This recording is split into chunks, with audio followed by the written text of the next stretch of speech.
cutting back. No curtain today. Yeah. Coach, obviously not getting 2 points for effort, but easily that team could have packed it in maybe at 4-0, and they really turned it up. So you got to be proud of your group for the most part. Yeah, Battling we're back. proud of it. We played with some urgency at the end of the game, probably the second half of the game, but the first half of the game we were real sleepy, and it doesn't matter who you play when you're kind of just, your legs aren't moving, your brain's not working, the other team looks fast, and we got chasing the game early on with a turnover. We turned the pucks, I think 5 turnovers in the first 5 shifts. So what that does, it fuels offense for the other team, gives them good energy, and they got the first goal, kind of like we did last night in San Diego. And I kind of think we're kind of riding on that a little bit today, and so we give them credit. They came in here, outworked us for the first 30 minutes, and we got back in the game. They had a chance to tie it up there, and we didn't. So What was Texas doing just to kind of make it a little difficult for you guys? well, they play a 1-1-3. It's actually I inputted it there when I was in Texas. I think it was 2017. Neil Graham kept it, and they're keeping it right now. And they clogged up the neutral zone pretty well, and we just kind of played into it a little bit. And I just think we're sleepy. There's no excuses. We were sleepy tonight, and there wasn't much passion or energy on the bench. As coaches were trying to do that. You saw the lines got blended up pretty good as the game went along. And we got it to 4-1. We got the 4-2, 4-3. Then all of a sudden you get some energy, right? So we had a good push, but. Like I said to the guys just after the game here, I said, this is a lesson for us. We went into San Diego last night, and we stung them for 2 points, and Texas came in here tonight and stung us for 2 points, and that's hockey. So we have to learn, like, hey, last night doesn't mean anything unless we get 2 points tonight. So we split the weekend, and we'll move on from there. Now, the good thing is we have these guys back here on Wednesday night, and I expect to see a better team. Coach, what was the Machiavellian maneuver you pulled there in the second period? You took out Victor Osman. You put in Coco, and then you went right back to your starter I just tonight. settled the guy. I wanted to give the team a little bark, and then I'll usually do that to put a goalie in, put a goalie out, just instead of wasting a timeout or something like that. So just buy a little extra time. Okay, you've done that before here. I don't think we've ever seen Not here, that but before. done it before, Okay, well, whatever you did, it worked. Didn't give up any more goals the rest of the game. Well, just a spark. I don't want to. If we had time, I don't want to burn it.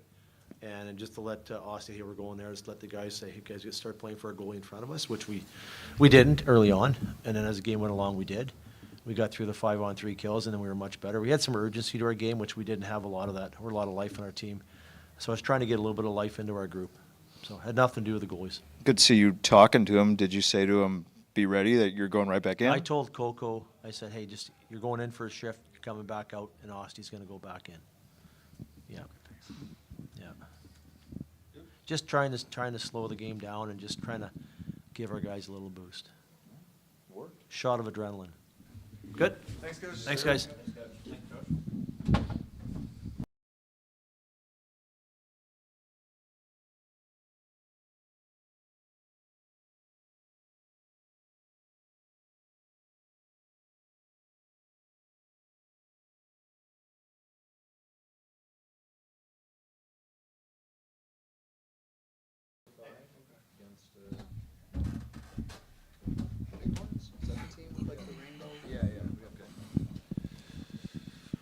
Just your overall assessment. I know kind of tale of 2 games, slower, flat start, but little urgency there in the end to get it within a goal. Just your observation as a veteran with a young group. Yeah, just not sharp enough, not executing enough, and then that kind of forced us to have to chase the game, and then our energy wasn't there to start the game, and then found it late, but it was just too little, too late. After the second intermission, right before the puck drop on the third, you and Cam Hughes on the other side just chatting with the refs. Is that more of you kind of expressing what you didn't like, or are they telling you guys, hey, let's keep it clean and get through this game? No, it was both sides kind of expressing what they didn't like. It wasn't about the just kind of after the whistles, things getting dirty. Right. There wasn't disagreements on the calls. It was more after the whistle stuff. But yeah. Ben, when you see the back-to-back games on the calendar, especially when that's probably the worst scenario, the away and then coming back home. I don't know what time you guys get back last night, but what do you think then for the second game? Is it your hope or aim that you get off to a good start and it kind of shed that whatever fatigue might be there from the night before? Yeah, we just approach every game the same. Quite honestly, we expect to have a good start every game. It's very important for winning hockey games is to get out in front, and we don't make any excuses on back-to-backs. Like it's everybody's job to show up and be ready to play. So simple as that. Yeah, Ben, just looking at the way you guys finished, obviously a real strong finish there. Can you guys take something with you from how you finished this game when you really could have packed it in a little bit? Is there any positive to that? Yeah, I think there's a lesson to be learned. I think, what we said earlier, just a tale of two games, and that's probably, the biggest tale of two games we've had all year, and it's something to learn from. Obviously, we lost a hockey game because of it, so yeah. Thanks, man. Yep.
About to leave.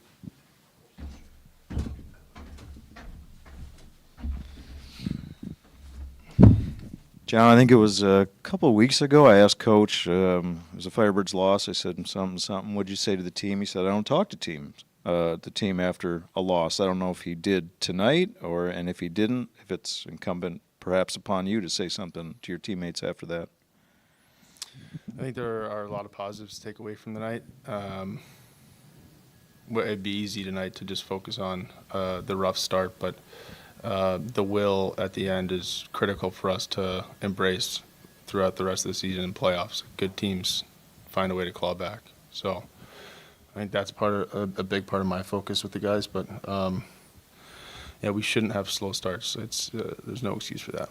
Yeah, I think this has been second or third time. This one, not the result you guys wanted, but we've seen a few games in recent weeks. Firebirds got down a little early, but again tonight, these young guys showing the resilience, showing the fight to come back in games like this. Does it surprise you that these guys, some of these younger guys, some of these rookies are catch on to that, they're buying into that so fast in their careers? Oh, it's good, but it also means that we're digging holes that we shouldn't be in. Yeah, we have to find ways to have consistent starts. But a lot of chemistry so far, specifically Mo's line. They've done a really good job. So it's nice when guys are clicking because we can expect offense. Just to touch with the resilience of the team, with the slower starts, but just the way they claw back. I mean, as a leader, you've been around as a veteran now. Just there's some hope there, some glimmer. You got to be pretty proud of some of these kids. I'm proud of a lot of these kids. They're doing really well. I think we're the youngest team in the AHL. No, it's impressive what guys are doing, but there are certain details to the game. Like I said, you don't want to dig yourself holes. It's not a sustainable way to go throughout a season. But listen, I think generally the last few weeks the team's done a really good job, and yes, I'm proud of the young guys. A power play goal tonight, several opportunities. Just touch on that. I thought the power play, they're moving the cycle, the movement. I mean, it looks real good right now. Yeah, I thought special teams were really good tonight, and the way guys are playing, I think we can and should expect offensive success. So we'll continue to work on looks, but yeah, I thought special teams were a strong suit tonight.